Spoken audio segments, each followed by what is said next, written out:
Hi there, I'm Andrea Koppel, and it's time for coffee, the podcast where you get to hear firsthand what the jobs and careers that interest you the most are really like. Hey there, Java junkies. Welcome to another K-Cup mini episode of Time for Coffee. By the way, K-Cups come in 3 sizes, single, double, and triple shots, or roughly 1 minute, 5 minutes, or 10 minutes in length. So if you don't have time to throw back an entire caffeinated career conversation, these K-Cup mini episodes of T4C can give you a quick caffeinated fix, whether you're on the go or you only have a few minutes to binge. So grab your mug and take a chug, because it's time for a caffeinated career double shot K-Cup with my guest, Dov Baron. Getting back to what you said, Dov, during your interview with Mark, this thing in particular just rocked my brain. It was kind of like my brain was one of those snow globes and you shook it up. And I've never had that happen. I really mean it. I have not had that happen listening to any other podcast before. And what you said and what you shared about your personal story of resilience and grit, it ended up crystallizing something for me. And it was in particular around the important role that painful experiences can and should play in our lives. I mean, the idea that they can be a positive thing, I hadn't quite put my finger on that until I heard you talk about it. So before we get into your really remarkable story, which is incredibly powerful, and how you arrived at your own, I don't know if epiphany is the right word, would you mind giving our young listeners an overview of your philosophy around the importance of pain in our lives? Thank you for asking. It's a very important question. So wherever you are right now listening to this, you live in a social media world where everybody looks deliciously happy and they all have the best shots and the best photographs, and they did 42 selfies and they put them through the filters before they released one. And there's a picture of them with their best friend and they're hanging out and they're having dinner, and it's all complete bullshit. Now, I know you know that, but do you know that? You know it maybe at a conscious level, but you know at an unconscious level, because you find yourself comparing yourself. And as Andrea just pointed out here, pain is important, but self-inflicted pain is not. So I want you to really get this point before we go any further. Pain is inevitable. Suffering is a choice. When you self-inflict the pain, that's suffering. You don't need to suffer. And we suffer based on perception, comparison, and shoulds. So I'm going to start right there. You don't need that pain. That's a choice.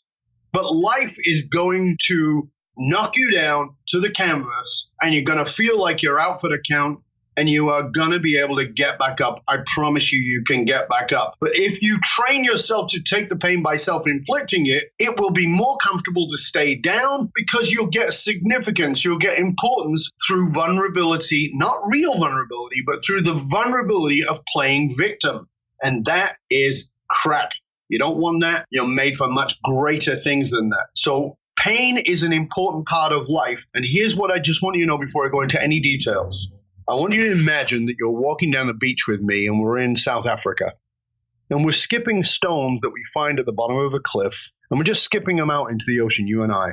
And you pick up, and you're always looking for the smooth one to skip out into the ocean. And then you pick one up and it's like, this one's not as smooth, but it feels weird. And you put it in your pocket. And I do the same thing. I find one that also is a bit weird and I put it in my pocket. And then we carry on skipping stones. And then you and I get on a plane and we come back to North America or back to wherever it is you live. And as we come back together, you put your little stone on the side and you use it as a memento to remind you of our trip to South Africa. I, on the other hand, have this weird feeling about it. And I take it to see a friend of mine in New York City who happens to be a jeweler, a diamond polisher in New York. And I said to my friend, I have a feeling about this stone. I have a feeling about this rock. Maybe it's something else. And my friend says, well, we can find out. And I said, okay. I said, but you should know I've been carrying this stone around for 2 years. It's now my lucky stone. Every time I go to a presentation, I carry it with me. I just feel like it's my lucky stone. He goes, well, I got some bad news. In order to find out whether it's something else, I'm going to have to crack it.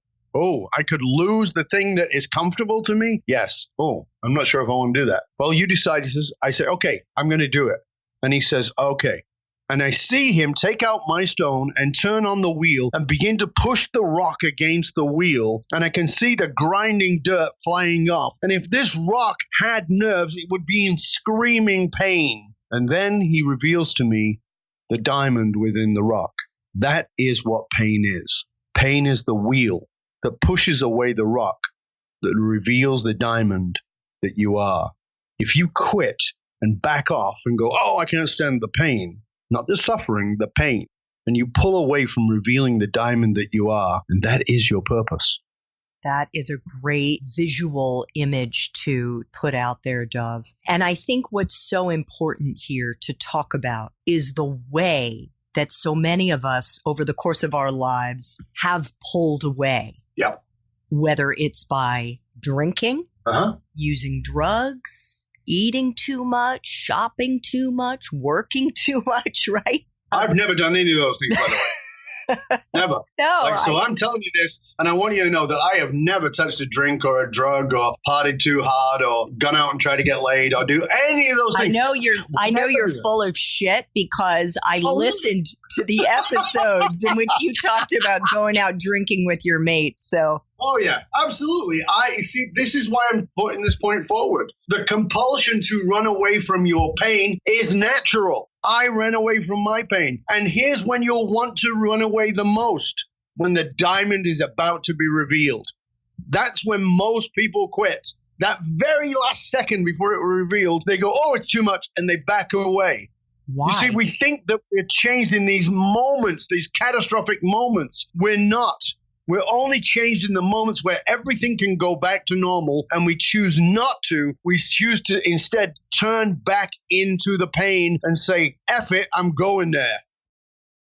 Thanks for tuning in to this K-Cup mini episode of Time for Coffee. If you want to listen to our entire caffeinated career conversation, please check out the show notes for this episode. Thanks so much for listening to Time for Coffee, where the professionals in the jobs that most interest you always have time to grab coffee 24/7, no matter where you live. I have one quick favor to ask you. Remember to rate, review, and subscribe to Time for Coffee. Thanks so much.